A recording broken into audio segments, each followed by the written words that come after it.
You're listening to The Critical Thought, where we challenge our listeners to use critical thinking when examining the teachings of Jehovah's Witnesses.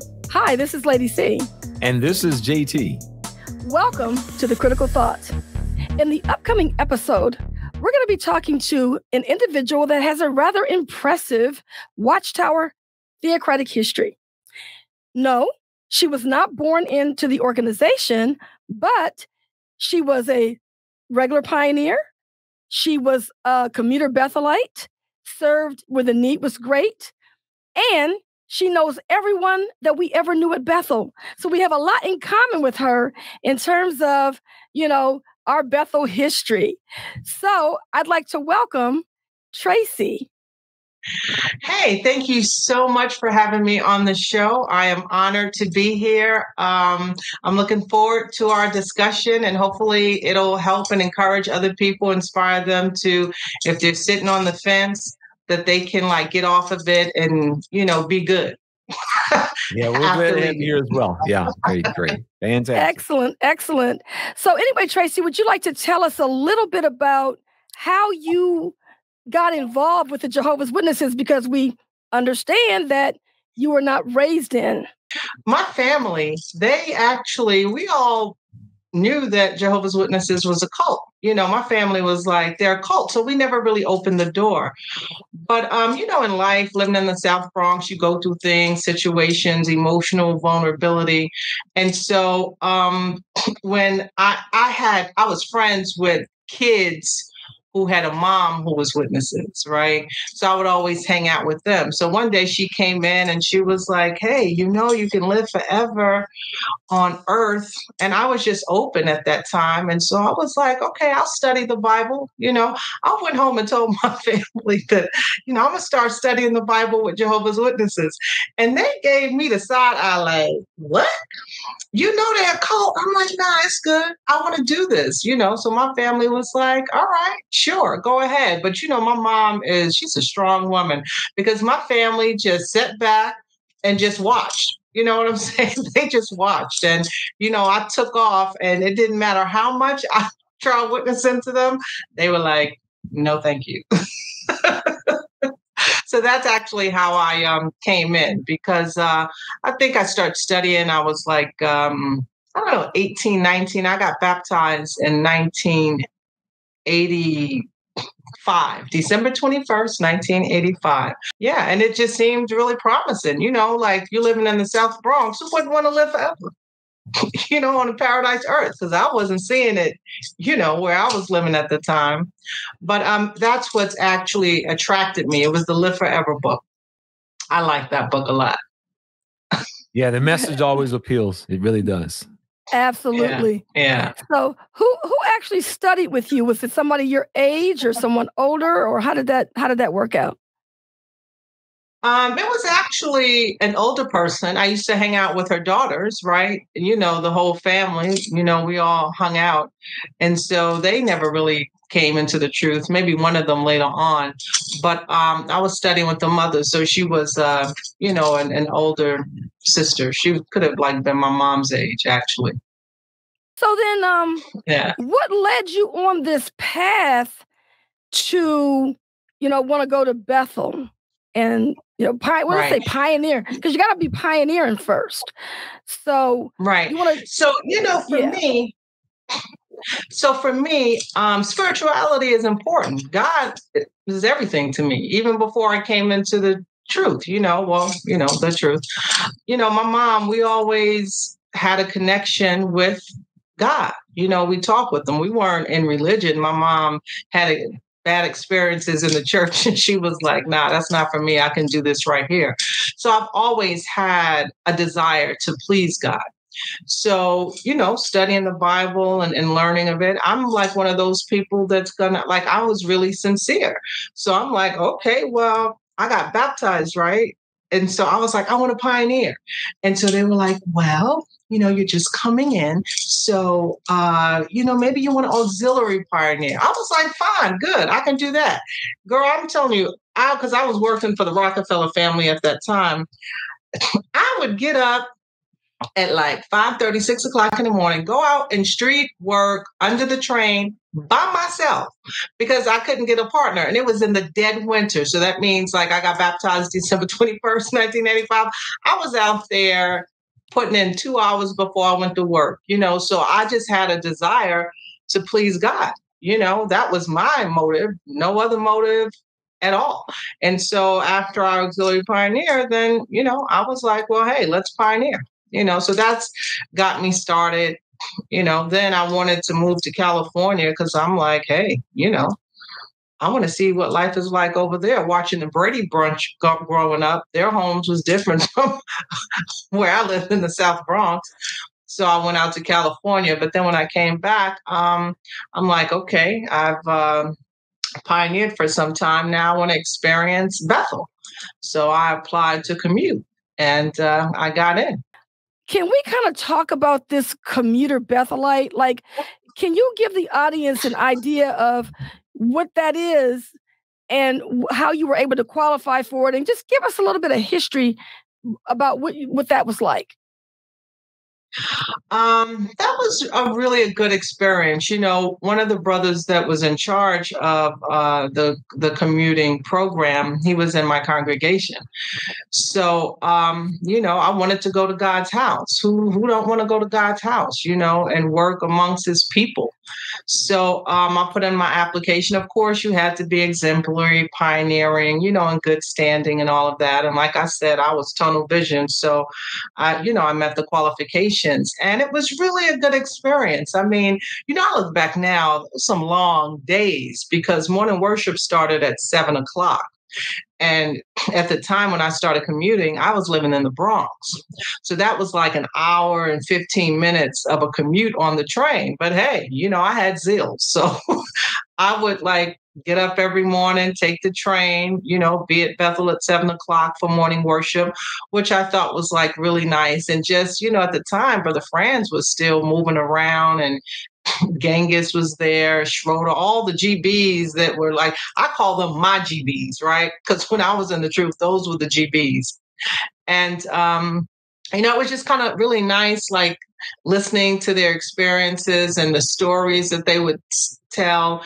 It was interesting too, because they can get on a disciplinary platform, when they're chastising the Bethel family for something that they was not supposed to be doing, So I really enjoyed that aspect. And, I worked in the public areas. So, I worked in 124 and Towers and doing public cleaning, but I also gave tours. I remember when I used to just go and be the person, touring.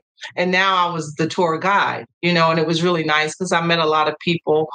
And, all the sisters that was commuting, I love them. I still love them. I haven't seen them in forever, but we just had a really good experience, and I remember one time because, you're working from 8 and then you go for lunch. And so I was never the type of person that tried to look cute when it was time to eat because I was hungry and tired at the same time. So there was always a joke. Brothers be like, yo, Tracey could really, wolf down some food. And I'm like, real talk, I can't because I'm hungry and I'm burning up all this energy. But then, I really also enjoyed the Watchtower study, right? Because, Mondays was real long, right? Because we had the Watchtower study and then I had to, commute back to the Bronx. And then eventually, I moved to Brooklyn. That's actually what got me to Brooklyn, serving at the world headquarters. So, it was a really good experience. We had a lot of fun. I enjoyed my experience there. When it stopped being enjoyable, that's when I was like, deuces, but I had a really good experience, met some really nice people, got to travel, around, and it was, cool. All based on conditions. Eventually I found that out, right. But in the moment it was good. Yeah. Yeah, I remember when they introduced the Commuter Bethelite program. They pretty much opened up to all the Pioneer Sisters throughout all the boroughs, including ones from New Jersey. And I remember we used to. I mean, I remember the guys. We used to talk about y'all. I mean, we used to talk about y'all. I mean, we had pretty, we had mad respect because y'all guys were. I mean, when you consider, for example, you had people. Breakfast, like you said, was 7 o'clock in the morning. I know guys, they would roll out of the bed at 6:45 and wash up and they're down in the elevator at 7 o'clock. Y'all guys been riding the train for an hour, to get to Brooklyn. And then, like you said, at night, it was really interesting because in the wintertime, you guys had to travel back in the dark, especially with, when the time changed. So, I mean, it was really something to watch the single sisters make the sacrifices that y'all guys were making. Wow. Yeah, it was fun. Well, I'm glad to know that you liked it, because when you think about spending all that time in this religion and to wake up and realize it was for nothing, at least you enjoyed it while you were there. How long did you serve at Bethel? I was there from 1990 to 1996. So you were there for 6 years. So what actually made you want to leave? Yeah, that's a loaded question. It's a loaded question because, after a while, I mean, there was definitely experiences that, took place, right? First of all, always like being pulled to the side for something, I don't know. My skirt was, too fashionable. Things like that. But I was just like, I came to a point where I'm like, hey, I'm going to have to, take care of myself. I didn't want to be living with, sisters for the remainder of my life. Right. So I'm like in my 30s and I'm like, I'm going to need to get me an apartment, get some health insurance, just take care of myself. And then not only that, it just started becoming like really robotic, right? Like the relationships that I had, it just seemed that everything was like platonic, like there was like no depth for me anymore. A lot of the sisters that was commuting, they got married. And so there was just a couple of them around, that was still single around me. And I'm just kind of, I was just done. I'm like, this is not bringing me any joy anymore. I'm tired. I need to like get an apartment and, fix my place up. And I want to go out on Saturday and sit down in the cafe and have coffee. It was like really just that. I was just tired of doing it.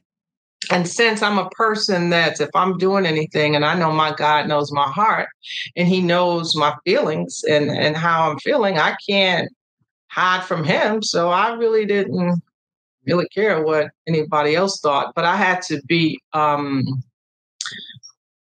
had to make the transition, smooth, because when you tell somebody you're leaving Bethel, the brothers want to sit down like, hey, what's going on? Why are you leaving? Is there anything wrong? And I didn't want to have that whole conversation, or interview. I'm like, I gave from my heart.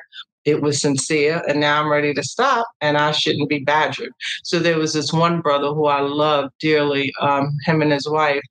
I felt cool with him, so I sat down and I was like, hey, I'm ready to leave, and I'm going to need some help with this. And he was like, yo, you could do that. And he told me, he was like, the less you say is better. So he told me exactly what to write. Thank you so much for this opportunity, this privilege to serve here at Bethel. I am, leaving. Da, da, da, da. So it was that simple. And so I didn't have a discussion with, the Bethel elders and the people that got me in. I just submitted the letter.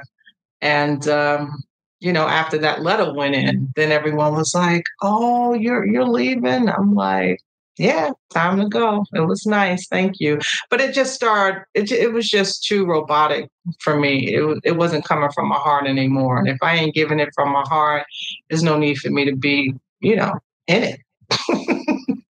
So that's why I left. Yeah, Excellent. it's really difficult because when you get to Bethel, one of the things you see, especially for females, everything is very, very limited in terms of what you can do. I know. Let me ask you this, because you were a regular pioneer, because you became a commuter Bethelite. How did that impact, or what arrangement do they have for you in terms of having to get your time like you did in the past before you became a commuter Bethelite? So, like while I was at Bethel, because we had to get 10 hours, that was our requirement, 10 hours. And that was kind of rough, right? You would think 10 hours. I used to get 90, right? Because pioneering back then, it was 90 hours. I used to get 90 hours, but getting in 10 hours working secularly, because I also had, like when I started regular pioneering, I switched to part-time work. So, I had 3 days where I was like working full time. And then my days at Bethel, they were long, because you had the Thursday meeting, the book study, you know what I mean? So they were long days. So the weekend, I'm tired. And then depending on what congregation you in, how long is people staying out, right? Because where I was, they weren't really staying out long. So, and I was tired of getting up, going to street work, because I worked all week. So, I would get like 6, 7 hours, barely hitting 10. It was rough. It was really rough. And not because I didn't want to do it. It's just that my schedule was intense, So, I tried to keep the 10-hour quota, but, I fell below several times, but, I'm like, hey, I'm doing the best I can, But when I literally left from commuting, and then, I still pioneered for a bit, right? I'm like, whew, now how are we going to do this? We got to hit them concrete. We got to hit the concrete again. You know what I'm saying? We got to go back out in street work. We got to knock on some doors. And I can't say that I was looking forward to that, because I've done it before. I went into Bethel, and knowing the territory that I'm in, people really wasn't listening. And so it's kind of like you're out there giving and giving and giving, and or wanting to share the message and giving up your time, right? Because I was being sincere. But then you wind up just working with people and y'all talking amongst yourselves. And it's like cold, rainy. And, they just kept, pioneering is the way, So I did it for a little bit. And then I was just like, we ain't doing this no more. How were you treated by the friends or the brothers and sisters after you left Bethel? What was that experience like? Okay. Oh, okay. Well, that was interesting because, they were all shocked. But they were just looking at me differently, like, what is she going to do? I remember one brother saying to me, oh, yeah, now that you're leaving, you're going to be talking about Bethel. Like, yeah, well, let me tell you this about them and let me tell you that about them. And, to myself, I'm like, nah, I ain't going to do that. They're still considered my family, my home. But because I don't know if I should, like, when I started, I wanted to serve where the need was great. The friends was really supportive. Even the Bethel friends, they chipped in and, helped me, sent me on my way so I can go to the DR. So they were really supportive initially. However, I was still feeling that some were just kind of looking at me, with a side eye. And, energy is powerful. So, I would pick up on that. And, I had one brother when I was like, I'm leaving, I was just leaving Bethel. That's it. Right. And he was like, well, you want to be careful, because Serena, the Williams, right? They were the tennis players. I can't remember the other one names, Serena and the other sister. He was like, they're in the truth and they're doing good. So, don't get out there and get distracted. And in my brain, I'm like, this is not even where I'm going. I'm just stopping commuting, So, so they were good with me, for a while when I served where the need is great. But then once I got off the pioneer list, Yeah. I noticed a shift. Yeah. And see, what I find, Tracey, is just the fact that how they were treating you just because you wanted to leave Bethel, Yeah. and and so as long as you were doing something in full-time service, I guess they were still treating you pretty decent. Right. Well, Tracey, you mentioned that when you left Bethel, you were going to go serve in the DR. Can you give us a little bit of history about that experience? Well, we would always have different speakers that would come to the hall, right? So this brother came to the hall and he was sharing slides on how there's people that's serving in the DR. And it was really encouraging. They were showing the country, the territory.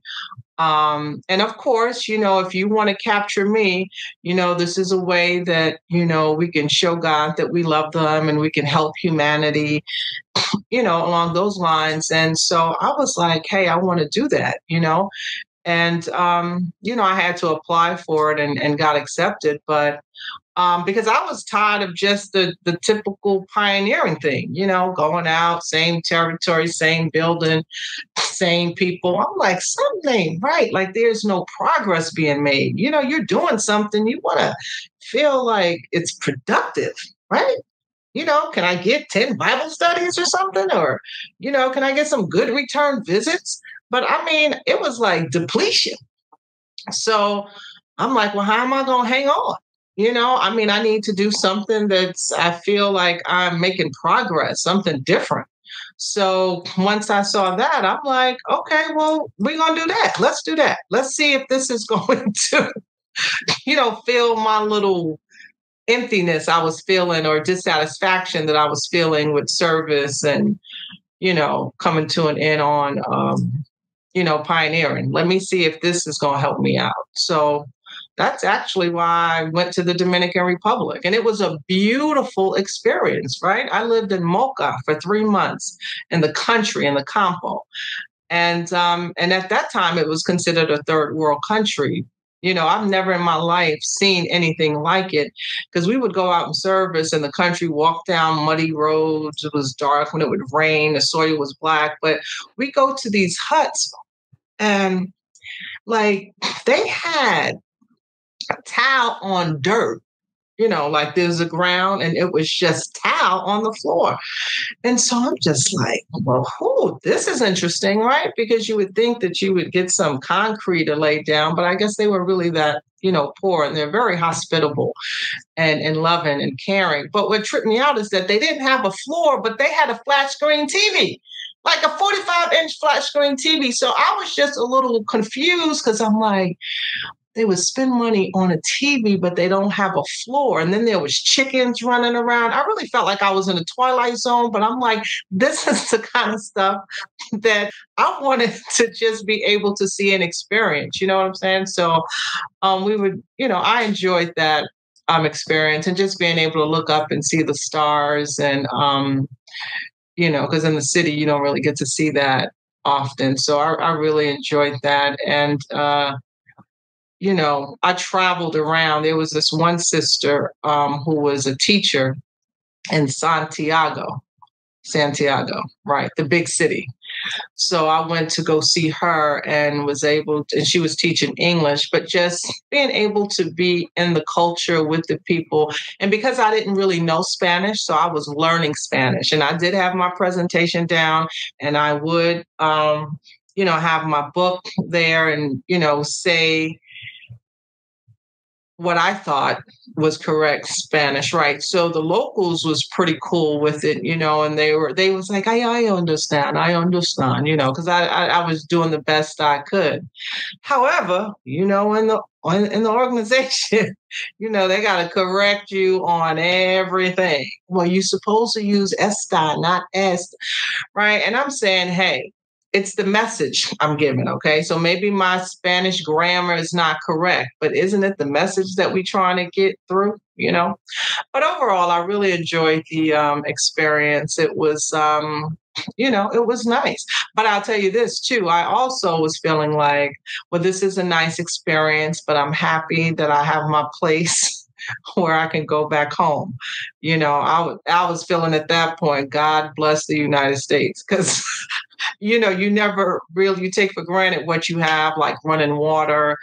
The water would get cold. I felt like I was living on a little house on a prairie, because there was just some days where, the water would be cold and we had to like do the whole bucket type situation, lizards walking around. But it was an experience I enjoyed, But I was ready to come back when it was time. When my 3rd month was up, I was like, okay, time to go. I did get into a little situation with this one sister. She was vanilla. And I don't know. She must have thought that she was like the house rule. She's setting rules, and you're going to have to do this, and you're going to have to clean, and you're going to have to do this. And I was looking at her like, I'm here for 3 months. I know how to clean up after myself, and I was not following the Bethel schedule in the Dominican Republic. I'm like, I didn't come here for that, because I've already experienced that at Bethel. And so here I'm just going to live in the house and clean up after myself. I'm not working on a schedule. And she literally kind of like stepped to me like she was, going to, I don't know, do something. I just looked at her and was like, yo, you need to just sit down somewhere, because that's not going to roll over with me. And mind you, she was one of the ones that was out there riding on a bicycle with the world of guys, having a little too close relationships with the men that they tell us not to get too close with. I was like, girl, sit down. Go sit down somewhere and be quiet. All right. But it was a good experience. Oh, it was wonderful. So she's trying to tell you what to do in the inside, but she got something else going on the outside, right? Right. Gotta love it. Like, who are you talking to? Gotta love it. Got to love it. Oh wow, you really did have an experience there. Okay, so Tracey, you want to give us like the major crack in your foundation with this religion? So the crack in my foundation was the leadership wasn't representing the organization as a whole, meaning, there's Black, Chinese, white, Asian, right? And so rooming with some sisters, they had art up on the wall that wasn't a representation of people that looked like me. So I went out and bought art of representation that looked like me. And so, they thought that was a little questionable, but they lived with it because we all were the same race. And another one that really hit home, right, is when that Jehovah's Proclaimers book came out. And I'm like, another book, right? And so the brother in the hall says, I want you all to read this book, because this is your history and this is your family. So I opened up the book and I'm looking at all the pages, and I saw no representation of who I was. I'm like, I do know my grandparents and I know my history, and my history does not look like that. And so that was, the beginning of me seeing things a little differently. A lot of people say that because we had interviewed Goat-like Personality, and he was talking about the same thing, but everybody was Caucasian, but they had a different origin in Europe that did not look the way these other people looked. And in the United States, it looked different. To us, all of them were white, but to them, they weren't all on the same page. Right? Exactly. Okay. Now, so here's a question I had. So, can I just say something? I remember when I would call Bethel, right? Because when I forgot this, when I stopped commuting, right, I would call Bethel, like, because I used to call the brothers and ask for certain things, and they wasn't answering my phone calls anymore. I was like, when I was commuting, they were like, hey, Trey, what's up? What's going on? What's going on? And so when I started calling them after I left Bethel, I was no longer being put through. So when I figured, okay, so I'm not going to ask for the brothers, I'm going to ask for the wives, because I knew the wives. So, I spoke with one of the the sisters who was a Bethel elder's wife. And so I would just, and she's loving and sweet. I mean, they don't, we don't communicate anymore. But I had told her, I said, well, because I was out, and inactive. And I said, well, once they get a black GB, maybe I'll think about coming back, or we get a black president or something. I just need to see more blackness in my life. And then Barack started running for president, and then Hurd came in. I was like, nah, that still ain't gonna get me back. It was just funny how that rolled out. Still didn't make me come back. I guess not. But you had a lot going on there, so they were probably talking about you. They were probably saying, "Oh, see, she left Bethel, and now she's talking about black governing body members and stuff." We knew she wasn't spiritual. Oh yeah, that's true. What they do. Well, that's what they do. They try to find every way they can demonize you. It's true. I knew there was something wrong with her. Right, man. So Tracey, tell us a little bit about that day out in field service when you knew that this was going to be the end of everything. What was that like?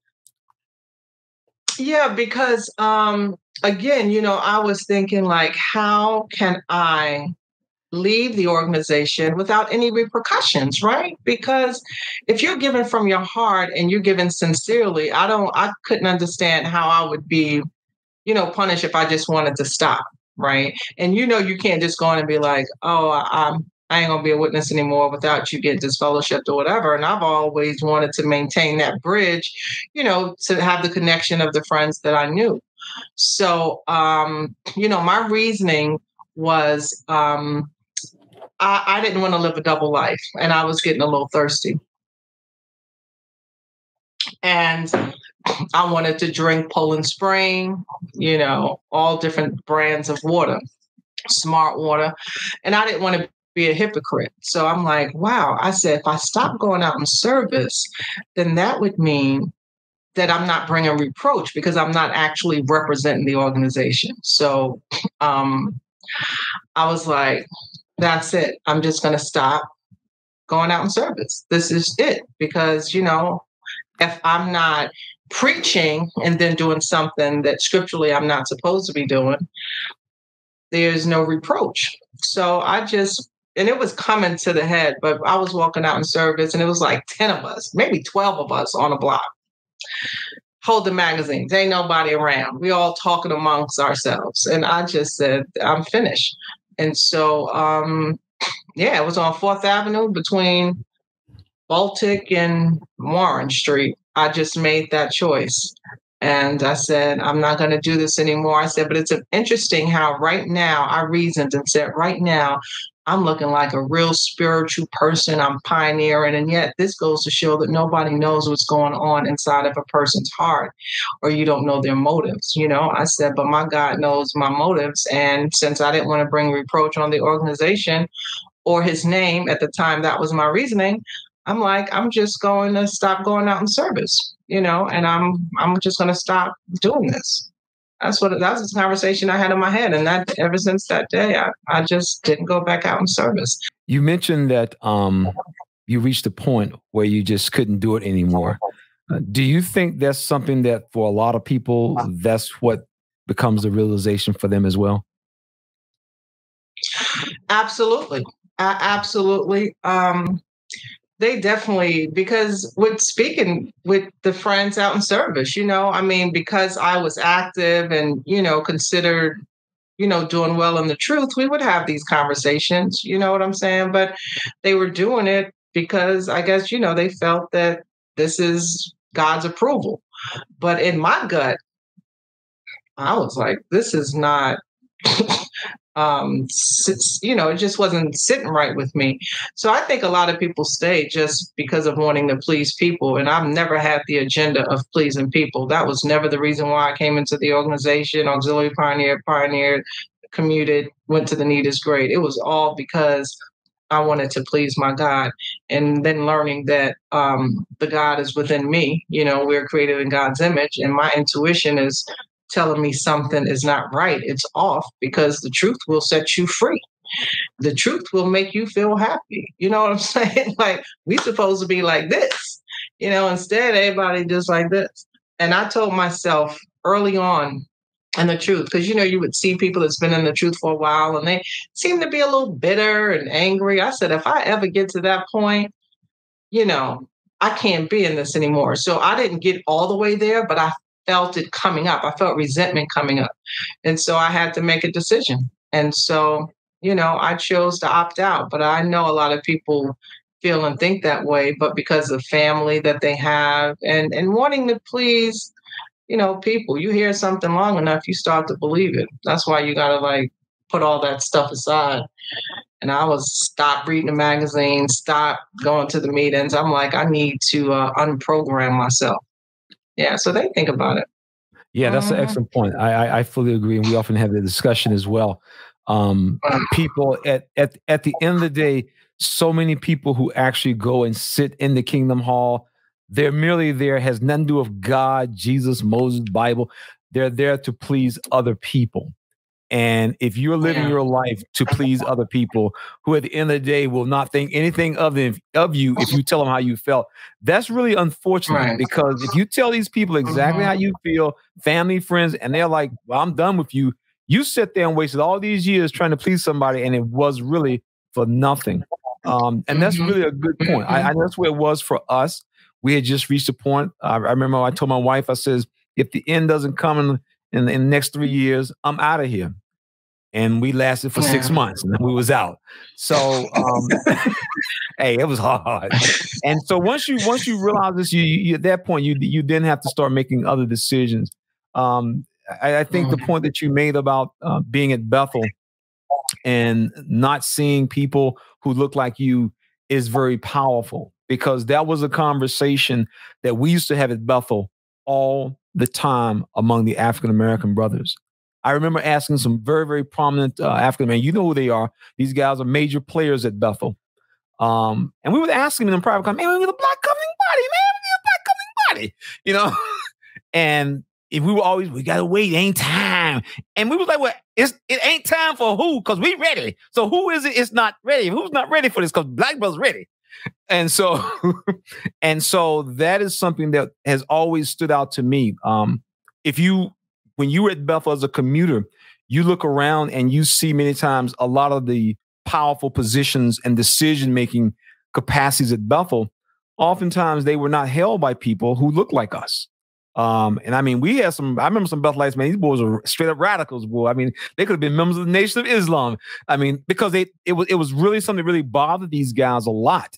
And for an organization that touts its international flavor, if you look at the leadership throughout the history of this organization, like you said, they told you, take a look at the Proclaimers book. This is your history. No, it ain't my history. I wasn't my granddaddy, And so that's kind of the Achilles heel. It is the unspoken issue that exists in this organization that is not talked about. The African-American brother many times is told to just hold on, be patient, wait. And so this is a conversation a lot of people feel very, very uncomfortable discussing. I mean, it is a conversation that a lot of people, they just feel, I can't talk about this. And we've often brought this up. Even after we left this organization, there were those like, well, I don't talk about that. But it's a reality. For people, especially African-American brothers, because the joke was always, when you often hear this in the African-American community, when white people sneeze, black folks get pneumonia. And so to be in an organization that we were a part of, like the point that you made, you reached a point in your life where you said, I'm getting a little bit older. I'm not married and I'm coming to Bethel every day as a commuter. What in the world am I going to do with my life? And that is something that when you left Bethel, you had to get back into the real world. And sometimes for African Americans, when they have to get back into the real world after leaving Bethel, they oftentimes run into additional issues, employment opportunities, and things like that. I mean, that has been the experience I have personally seen. And since I have left the organization, I have intentionally had this conversation with white former witnesses. And we've had some very interesting discussions. And I mean, some of these guys, they're just very honest about it. JT, it was different when I left, man. I called up so-and-so and he's on the city council and my daddy knew him. But see, my daddy don't know nobody on the city council. So, right. So So certain doors, just being realistic, there's just certain doors that if you are not in certain segments, you may not see those doors. And of course, it's not for everyone. Every single person is not going to benefit from it. But we have to be realistic. And so when you are part of a religion that teaches you to not do well, not go to school, and then you have the societal issues you got to deal with, it can make it actually hard for someone who comes from African American background. Yeah. Yeah. But I wanted to mention that when I made that decision to, like when I was out in service and I said, I'm not going to do this anymore. Now, remember, I had to seize the opportunity to tell the brothers to get off the school, right? Because you can't just stop service and still be on a school. They still going to look at you as, a publisher. So I'm like, I made the choice, but then I'm like, okay, so how am I going to tell the brothers, just walk up and say, you can take me off the school, right? Without it being this, big deal. Interestingly, I'm sitting in the meeting and it was a part, how they have the local parts, local needs. And they were saying, well, I know some of you friends, you want to do a lot in service and you can't. And it's okay. God knows if you need to come off the school just to get your life together or, because of sicknesses and health. They were pretty much probably referring to the elderly people. But I took that opportunity right after they said amen. Because he just was up there on the platform saying that if the school is too much and you feel like you need, to get off for a while, don't, feel ashamed to come and let us know. Amen. I went right up to the school overseer. Brother, I want to get off the school right now. I just need some time. And I think it was such a shock that he was like, oh, okay, right. Because he didn't expect it. So that's how I got off the school. And I never came back on, but yeah, kind of worked out. Yeah. As you tell your story, you really emphasize and demonstrate that when you start giving up or losing status positions in this organization, you begin to be treated accordingly. And Lady C and I, we had a conversation just before we got with you online this morning about how it's amazing that all of these types of status positions, none of them in the Bible. I mean, we judge people based on whether they're still a pioneer, elder, Bethelite, whatever it is. These are all artificially made statuses for the most part. All the titles that we have, Commuter, Bethelite, these are all basically man-made titles. And we judge people on their spirituality and how we treat them based on these positions. And it was laughing about, wouldn't it be amazing if we judge people based on, this brother just has outstanding fruits of God's spirit, but we don't do that. We do it on these artificially made value systems that the organization has given us over the years. It's really sad. Absolutely. It really is. Right. Yeah. So Tracey, so now what did your family, so because you're not raised in the organization, you're not like the average person leaving and worrying about their family, not speaking to them or anything like that. But when you decided to leave, did you tell your family that you were leaving and why? And how did that reunion take place? Well, actually, I never stopped hanging out with my family. Right. So, and, they were considered worldly. It would always annoy me when they would be like, your worldly family and worldly people. And, I would just sit there and be like, they're my family. So I went to go hang out with my family and every opportunity I could get. I went to visit my mom, my nieces. I stayed in their lives. So when I decided that, I'm not going to be a witness anymore. Right. So I told them, I was like, I said, hey, I just want y'all to know that, I'm no longer going out in service. And I told them, I said, I still respect the organization. This is when I was taking the brunt. Now, I didn't know anything about Exjws and, what they would consider an apostate. This was just straight up my choice, my decision, my gut, not feeling comfortable. I said, hey, I don't go out in service anymore. I'm an inactive witness and, I'm not a Jehovah's Witness anymore. I don't really want to do that anymore. And so my family was like, what? are you sure? Because, I was so gung-ho. So they're just like, really? Like, what happened? And I was like, nah, it's me. I just want to live a different lifestyle. And so, I'm just, I'm just leaving. And they were just all like, wow, you really gonna leave? You gonna leave? I said, yep, I'm gonna leave. And it took them a minute to get used to it. You know what I'm saying? Because then, when they would have, their Christmas or parties, I'm like, hey, I'm here now, and I didn't want to show up like that and still be, letting them think I'm connected to the organization. Because remember, my goal was always to be like, I don't want to bring a reproach on the organization or reproach on Jehovah's name. I'm the black sheep. I'm the one, wanting to do things that's not considered exemplary. So I'll take the brunt. So when I told my family, they was just kind of like, oh, okay.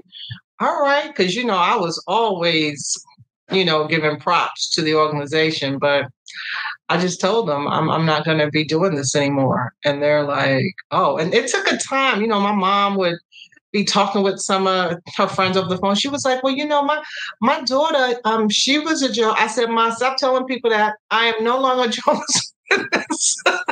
So it took her a minute to like even stop referencing me as a witness. I'm like, stop referencing me as a witness, because I'm not a witness anymore. I totally, backed away. So yeah, my family just thought it was interesting. And my niece had started studying. And yeah, it's a little story behind that. But when she was having, some issues with some people, I was like, you need me to come up there and straighten that out? Because we ain't doing this, because now, my niece is in it. And even though I still wasn't looking at XJWs, I'm just going based off of how I know things go down, within rooms, and based on, people being single in situations. And I'm like, I wasn't going to allow that to happen to my niece. So I said, if you ever need me to come in any of the meetings that they want to have you in, I said, I'm coming with you, despite. And she was like, no, it's okay. It's okay. She's no longer one either. I don't even know if she ever got baptized, but I don't know. So yeah, they just was like, wow, okay. I said, yep, time for the next phase.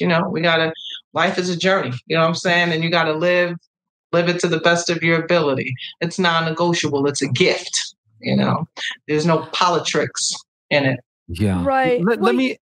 Oh, go ahead, JT. Let me ask you a question, because I think this is to me, this is the absolute most important aspect about what we do. You made a statement that you did not want to bring reproach on Jehovah's name. You didn't want to bring reproach on Jehovah's organization. Okay. Now, one of the things that witnesses often accuse those who leave, in fact, this is the standard doctrine that they're taught. This is what every single Jehovah's Witness knows and understands. When you leave, you are leaving because you want to do what's wrong. You want to do badness. And that's why you left. Once you realize this ain't the truth, once you realize that we work for a book publishing company based out of Brooklyn, New York, you ain't bringing no shame on God. You ain't bringing no reproach on God. It ain't got nothing to do with God. They sold it to us and we bought it. This hawking these books throughout the Bronx and up in Harlem where I was, we were told this gonna make God happy, you hawking these books. But when you realize this ain't got nothing to do with God and being hawking no worthless books that in 10 years are gonna be thrown in the trash, when that dynamic changes, and now you are looking at a religion or a group of people that ain't got jack to do with God, does that change how you feel in terms of, I left because I didn't want to go along? Because that's what everybody accuses. And I'm very dogged on that, because see, that's what I let people know very clearly. I didn't leave because I want to go out and sell crack. I left because I realized it was the truth. I left because I realized y'all lied to us and we just calling you out. We just calling you out. So don't start saying, JT, you want to go out there and swing on poles. No. You ain't doing it to me. No. I'm not going to get it. You ain't getting this one. You ain't getting this one. Right. We left because we realized that you had sold us a bill of goods and we just called you out on it. And now you want to dog us. So when I hear people say, I left because I didn't want to live by the rules. No. These ain't got nothing to do with God's rules. These are man-made rules. Nothing to do with God. And so my question, and so my question is, as you look back now and you realize that this is not what it was sold to us as being, because when you became a witness, you came in with full zeal. You're the type of Bible study that we brag about. She's out field service in the snow. We was proud of people like that. And see, I know exactly where you was at. I was down in Harlem. So I know exactly what you were doing. We had no buildings in Harlem. Our territory car would be 2 blocks and be one building in the whole block. And it's a crack house. And so you just walk in the whole block. You just walk in the block with your little magazines out. And then you have this Sunday morning, 8 o'clock and 9 o'clock in the morning. Ain't nobody, everybody home because they was drunk out on Saturday night. Everybody home. That would be, I went out in field service on some Sunday mornings because our meetings were in the afternoon. There will be more Jehovah's Witnesses on the streets of Harlem than anybody else. Other congregations. How y'all brothers doing? Oh, we doing really good over here. We was at a Hawkins Worthless Books. So now that you realize that this is not the truth, this has never been the truth. That's the whole problem. It ain't like it started. It just never, it was a book selling company. Right. Yeah, I sold books. As you look back now and you see, what do you say to yourself now as you look at what you were a part of and how they gave you a twisted value system? A twisted value system. Right. You left the United States, went down to the Dominican Republic. You could have got all kinds of diseases, and with no insurance, you would have had to come back here in Bethel when they picked up a tab. They wouldn't have said, "Well, sister, since you were serving down there, we're gonna help you." They would have done that. You would have had to go sick. Yeah. You had to be sick. And so, I mean, so this is the kind of crazy stuff that we did. We literally put our lives. No, we put our lives with this organization. We rolled up on folks that got dogs. We knocking in bills. I know sisters would go in some crack houses, man. Those guys could have grabbed them sisters. You would never see them again. And so we put our lives at risk for what? Right. And now you look back, you can see how people like, I can't do that. I can't do that. And so as you look at what you are a part of now, what do you see when you look at this now? This whole program. Oh, well, I got an answer to that.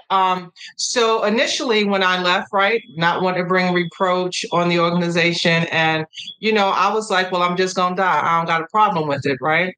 But there was something in my gut was like, but this is not right. So I started, meditating, praying. I'm like, nah, I'm not supposed to be within this organization. And I don't care because love should be the identifying mark.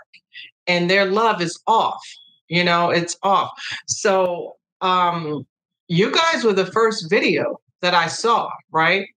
Because, I wasn't even looking at, any apostates because I'm like, nah, this is my decision. I don't want any parts of that. But I was scrolling on YouTube and I saw you two, Lady C and JC. And I said, I know them.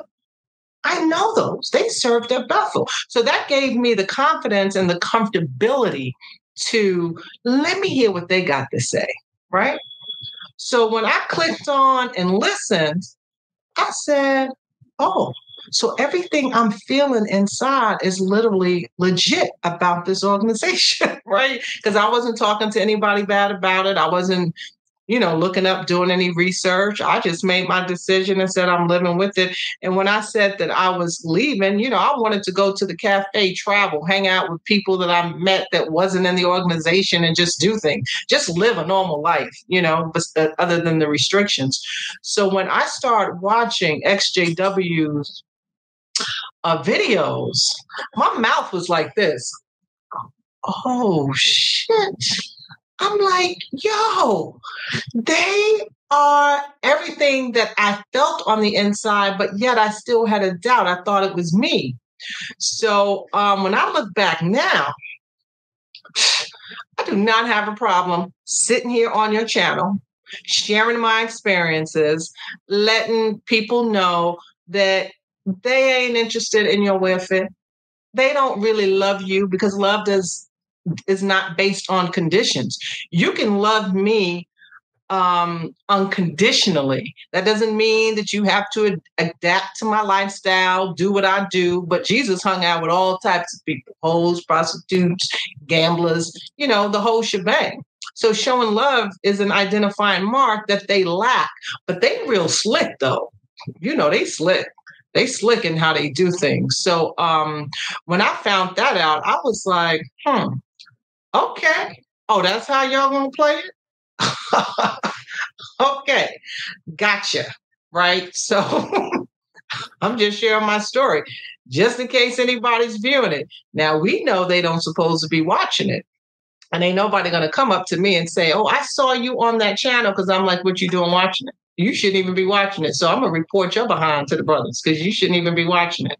But they are watching. So if there's anyone that's, having doubts or need confirmation for making the choice that they need to for their freedom, because the truth will set you free. There are no type of restriction should be placed on a person living their life. That's the whole point of life. You make decisions. Some are good, some are bad. You learn from it, but through it all, you just show love and be kind to people. So yeah, that whole GB thing now, it's kind of like, it's like gone bad. Instead of governing body gone bad. GB. How about that? That's how I view. Now the rank and file, whole different story, but the leaders, I'm like, they're a joke to me. Now they look like cartoon characters in all sincerity. I don't know how other way to say it. Yeah, they run the flim flam. Lady C had mentioned something. Yeah, they run the flim flam. Lady C had mentioned something that I thought was very interesting in our discussion that we were having just before we started this. She said they love the boxes. They love the boxes. And what she was talking about, and I want you to share with the audience, when you simply just backed up, like I'm just not going to do this anymore. What label did they bring out? They brought that card out and slammed on the table. What label did they give you because all you did was backed up some? Right. Well, I had one brother who was at Bethel, called me an apostate. I ain't never seen an apostate film. I hear it is. I'm trying to not bring reproach. So I was labeled an apostate. I said, well, I'm like, really?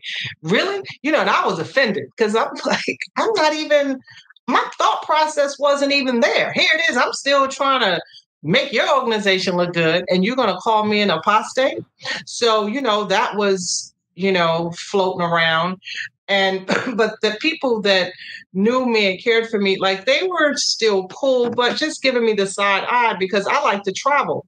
So, even though I was inactive, I wasn't going out in service, but every once in a while, I would just be like, oh, let me go to the hall, So one day I'm walking into the hall, and so brother was like, oh, it's so good to have you at God's house. And I looked at him, I said, this is my God's house. You don't got to welcome me. This is my Father's house too. Like, please, but I was just getting a treatment like I was a visitor. And I'm like, I'm not a visitor. I've been in this organization for years and been at the forefront as far as the sister is concerned. So, and then people, I wanted to travel, and I would try to be like, hey, you guys want to go to Jamaica, or you want to go here? And so everyone, they didn't really want to, hang out, travel with me anymore. I stopped getting calls. So I was just like, oh, it's like that, but like I said, I still have a few that are cool, but, most of them kind of like just backed away, and I was like, deuces, see you later. So yeah, they put me in a box. And now that I know what I know, I'm like, would you like me to share some receipts with you?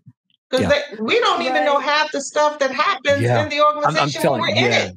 That's exactly right. It's crazy. Yeah. The whole goal is to humiliate you intentionally. Let me give you just a perfect example. If Lady C and I were to go back to the Kingdom Hall right now, you could have an elder on the body who would say, let's let Denise and Jonathan study with Brother JT and Lady C. Now, the couple that they will assign to study with us may have been baptized 1 or 2 years. And then they're going to tell us, and we're going to go through the book to learn about Jehovah and Jesus and Moses. And they would do that intentionally to see, are you humble enough? I mean, this organization plays Mickey Mouse. Oh, they play Mickey Mouse games all the time just to humiliate people. And they're good at it. I mean, they got it down to a science. I mean, you got, as they say, you got to recognize game when you see game. And they got it. They got it. Right. Yeah. There was a time when I was thinking about going back, right? I was like, oh, because it's true. When you don't know the truth about the truth, right? There's always that little, like, well, if I was to get involved in a religion, you know, it would be Jehovah's Witnesses, right? So there was a time when I was thinking about going back, right? So I started reasoning with myself. And, you know, I went to the hall and I'm sitting there and I'm just looking around. And so they were supposed to get someone, you know, a brother was supposed to come talk to me. Do you know, like, they never, like, really came? And then because I was like, so what's up? I thought, you know, how does the process work? I'm telling you that I'm interested in maybe coming back, but I'm going to need some assistance. So how is going down? No shade. I ain't really trying to give no shade. But they finally arranged for 2 brothers to come over. So I'm sitting here. And one of them, you know, really can't read or speak well, and God bless him. You know what I'm saying? And then there was another younger, you know, brother. Do you realize I was sharing scriptures with them, encouraging them? I'm like, this is a little twisted. Like, why aren't they, you know, sharing encouragement with me? Like, why am I encouraging them? It was just crazy. So yeah, they do that. You know, they're gonna send somebody that's incapable of intellectualizing and having, you know, adult conversation and being realistic about life. They do it all the time. They do it all the time. And I told ladies, I said, when we get ready to go back, we're gonna have this couple been baptized about 6 months. Oh, you know what? Let me tell you something right now. Let me tell you something right now. Before we left the organization, there was a newly baptized sister that had married one of the elders in our congregation. And she was trying to invite me out for field service like I was a spiritually weak person because we weren't going out in service. I was like, oh, I looked at her like she was crazy. Oh, it's that was so crazy. Oh, my God. Yeah. Yeah, there was this one Bethel couple that came to visit. And, you know, and here's the thing, though. This is the thing. When I would go visit, because, you know, I'm transparent, right? So people haven't seen me in a while, so it'd be new people in the hall, right? And so they were like, oh, so what congregation you go to? And I was like, this one, I'm just inactive, right? Because I would just call myself out. Like, I ain't even going to let y'all talk about it, you know, whisper to one another. I was like, oh, no, I go to this part. This is where my card is, but I'm inactive now, you know, so I haven't been active for a while. So the Bethel couple that was there, you know, and I really loved her too. I mean, I love, you know how it goes. So she says, well, Tracey, like, you know, what's going on? What's up? And I just looked at her and she answered my question. She was like, it's like you give, and they take. And I looked at her and said, bingo, that's it. You know, and we just smiled and left it at that. Yeah. But yeah, you go back and they, you know, want to know, who are you? I'm like, Tracey, Howard, same person I've always been. This is where my card is. No, I'm inactive. I'm probably going to die. I'll be answering the questions before they even ask. Yeah, I understand that I'm going to die. And you won't remember me anyway, right? Because, you know, nothing's going to be called to your mind and heart. So, you know, that's pretty much it. I've come to accept that. And they would just look at me like, well, damn. I'm like, there you have it. That's what you're going to tell me in the long run anyway. So let me tell you before you tell me. I'm gonna beat you to the punch. Oh my God. Tracey got so many good experiences. I mean, you know, but you know what? I'm gonna tell you something right now. And you probably didn't have any PTSD after you left, did you? I don't know what's you know, post-traumatic. You know, I had. Well, I mean, I did drown a couple of bottles of wines, on a regular basis that I had to we have broke to dinner every day. They still go to the meetings. And they still do meetings, Exactly. We had governing body members drowning themselves in liquor. I know. So, come on now. I know. Right. Yeah, Right. but I'm just saying, it's like you're coding it. You know what I'm saying? You're coding it. And so right. I went through a point where I was like really annoyed. And I'm a type of person that if I'm having an issue or there's something, not right, I like going to the source, talking to the people. So I would try to have real conversations with the brothers and sisters about, things that I'm like, well, I don't really see why we need to do that. I'm like, you know what I'm sick of now? I'm sick of these kingdom melodies. I'm like, don't we sound dead? I'm like, and why can't we put some drums in it, or have something with a little flavor? Like, why did all gotta sound classical with no instrument and no fellow feeling, right? And they would be like, Tracey, you crazy? I'm like, no, I'm serious, because it's irritating me a little bit, right? So then I realized that as I start expressing how, just certain things that was bothering me, they just was like, wow, we can't. And one brother, I went up to him. It was after I said, I want to talk to you now. I was like, let's have a talk. I want to have a real talk. And he was like, not now. I go, if not now, when? Because this is when I was really, so that was my PTSD. I was like going in, wanting to have these conversations, and they was kind of like backing up, not wanting to have it. So I just told myself, leave it alone. Just leave it alone, because I'm not the most tactful person in the bunch. And, I would say things that, how I was really feeling. So I think that was a part, and you could call that. And I used one time, two sisters came to study with me, and I was throwing the F-bomb out a lot. I was like, F this, and I don't give a, and I don't care. And they were cool, they were just sitting back. So the sister was like, oh, you angry? I was like, yeah, because after that, who thinks that we're gonna, And so, so I had, those episodes where I went up, but I said it to, the people who was in the organization. I wasn't going to tell somebody who wasn't a witness. I'm like, I'm telling you how I feel. So Tracey, you're saying that your issues were really with the governing body. Would you say that? Now when I'm looking back, and just their manipulation, I'm like, how do you claim to love and care for people and you're manipulating them? It's like that scripture that, they always use that scripture. Well, with religion, they're not going in, and yet they're not allowing, as a result, other people can't get in. Right. So I'm like, you are actually that person, saying that you're connecting someone to a God and source, and you're actually the enemy. Seriously. Exactly. Right. So, yeah, I mean, and I tell you this, and I tell no lie. If I'm ever walking down the street, if I go in the hall and see one, I would totally be like, so I would address, tap on those issues. Like, so you're a governing body member? And I would really want to have a discussion with one of them, like real talk. Like, let's have a conversation. You know what I'm saying? Since you got all these people following you, right? So people should be able to have a relationship with you and sit down and talk with you and ask questions like, "Who are you, a celebrity?" Oh, yeah. Right. Yeah. Exactly. So you can tell I get them. Yeah. They're a joke. Yeah, they're a joke. It's pretty bad. Yeah, they are. Yeah. The people I love.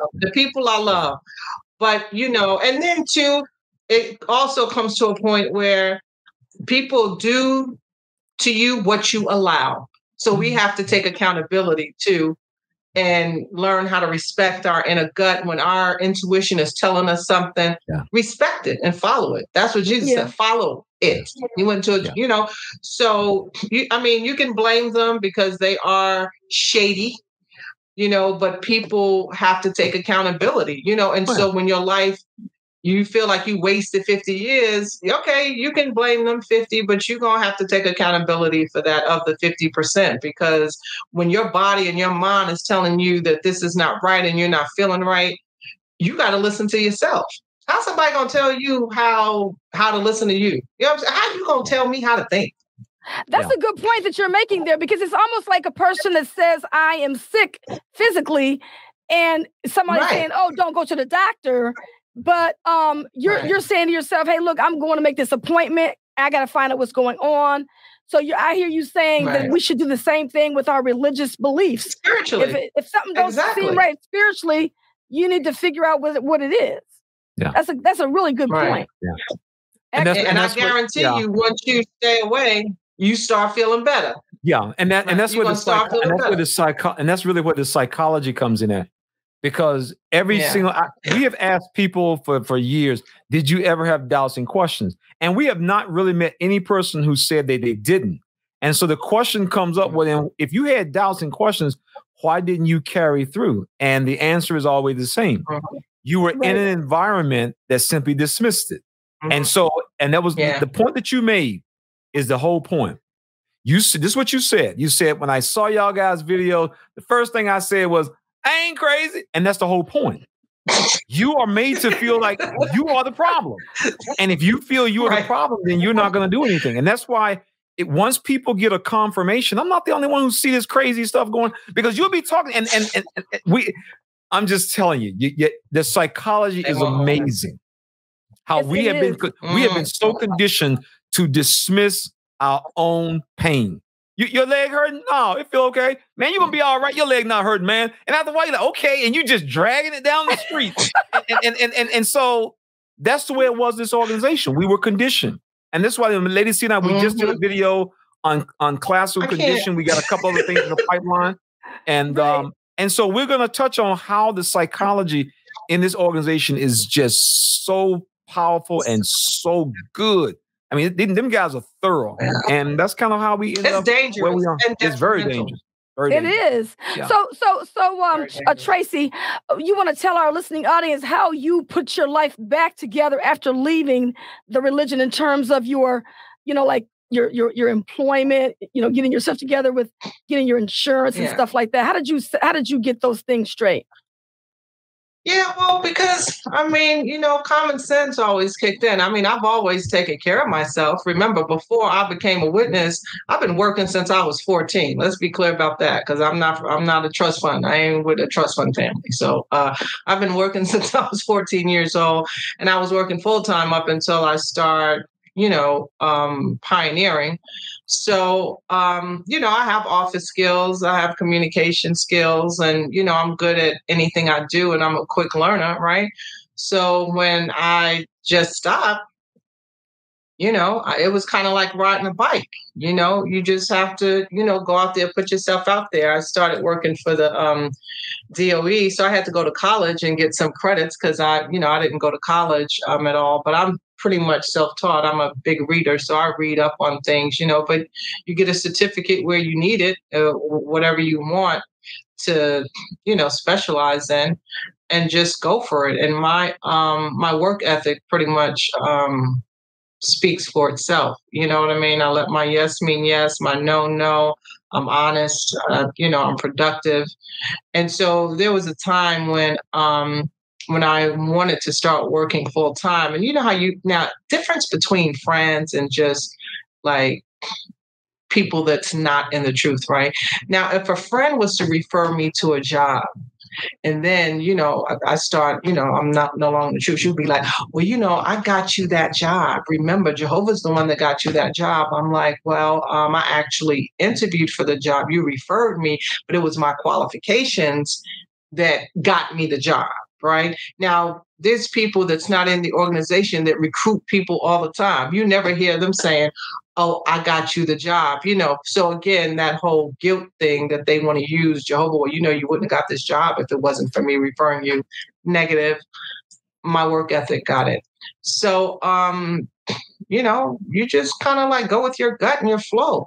And don't be afraid to ask questions, and communicate with people. And if you need help and assistance, there's people that's here to help and assist you, contrary to what they tell you. Nobody's out there. Nobody's going to be there for you. Everybody's against you. They all worldly lies. I tell you, it's all lies. That ain't the case. So there's programs out there that can assist and help you. And of course, there's pros and cons. You got negative people and positive people in every organization throughout the entire world. So you just connect with the people that's positive and that's going to assist and help you. And then, of course, back it up, apply the things that you're being taught and learn and try to put it into use. But, life is a gift. It's beautiful. So it's really not that hard transitioning. The only way you can get stuck is if you stay stuck with that thinking and that mentality. And you ain't going to go nowhere because that's fear-based. And, it does say that love throws fear outside. So, that whole fear-based mongering thing is not healthy. So, get rid of that. And, believe in yourself. Know that you're created in God's image, and anything that you put your mind and heart to, you can go. That the Spirit will help you along. You do have guardian angels over your life. They never tell you that either. They're the only ones that have it. Nobody else have it. Just them. That ain't some craziness. But you can make that switch. That'll be all right. So Tracey, we're gonna send people who are down and out and having a hard time recovering. We're gonna send them to you because you seem like you really mastered this after leaving. So you can go out and give a couple of motivational speeches and get people back on track. Yes, I love it. Oh man. I love it. And it's a day at a time. It doesn't mean that I don't go through ups and downs, but it has nothing to do with them. You know what I'm saying? It's just life in general that people encounter. But I think that the first thing for being productive is just, sweeping them somewhere under the rug. Yeah, but you gotta deprogram. You have to deprogram from the thinking, like you said, because when I left the organization, one of my old roommates, who was actually still at Bethel at the time, when she found out that we stopped going to the meeting, she goes, "You got to get back to the meeting." She goes, "Something bad is going to happen to you if you don't get back." And I know. And I'm thinking to myself, huh? It just didn't make any sense, That was crazy. Oh yeah. Right. And all the things that happen to people who are witnesses, and no shade, right? They get cancer, they get in car accidents, and it just happens to be, an unforeseen occurrence. But if it happens to anybody else, it's because they're not doing Jehovah's going to the meetings. Right. They got that down to a science, though. You know they got that down to a science. That ain't even logical. Yes, they don't think. They don't teach you to think. You can't even think for yourself. Well, I mean, can a person think? You know what? I don't know if you remember this or not, but when I was in the organization, I remember people saying, "Oh, my aunt died," and I remember asking them, "Was she a Jehovah's Witness?" And if they would say no, I'd be like, "Oh, that's why they died." But I mean, I didn't say that, but that was the attitude. We didn't have any empathy for people that they lost a loved one. That if they weren't a witness, we act like we didn't care about that. Excuse me. It's a very bad environment. Yeah. Yeah. It's kind of like, oh, and you know what? You know what annoyed me? And while I was the funerals, because they never really talked about the person. It was just scriptural. And I'm like, what? Can we honor can we just share something about the person and how much we love them? But everything was like a scriptural thing. And I got irritated. There's so many things that just started irritating me at the end that I had to go. Yeah. Yeah, I know what you mean. No fellow Tracey, we totally enjoyed this interview. Oh, yeah. I'm gonna try to see if I can put a lot of it in here. This is just gonna be like uncut. I'm gonna cut it, but I'm gonna edit it. It's gonna be like a lot of people are gonna be like, they had a lot of fun in that interview, right? It was truly a pleasure, really. And I'm like, hey, if I'm gonna sit down and interview with anybody, it's going to be Lady C and JT, because they were the first people I saw. Well, we thank you. Well, we appreciate it. Like, I know them. Yeah. Well, you do. All the people we know and we have left behind who are still on that treadmill is very, very sad. It is very, very sad. And they're looking at us and calling us weak and spiritually weak and all this kind of stuff. It's actually a shame. And they just don't know. If I was to see any of them, if I was to see any of them, it's all open arms and love. You know, unless you throw shade, I'm not giving you any. You know what I'm saying? Well, you're Tupac said, I ain't mad at you. I ain't mad at you. Right. So, and we're not. I mean, I tell you, the people I know, I'm not mad at them. I feel sorry for them, but I'm not mad at them. Exactly. Because as that old clock, as old man time ticks away, man, these guys are just getting further and further behind. Absolutely. Okay. So anyway, we want to thank you, Tracey, for being on the program. Yes. Thank you for having me. This program was sponsored by Critical Thinkers.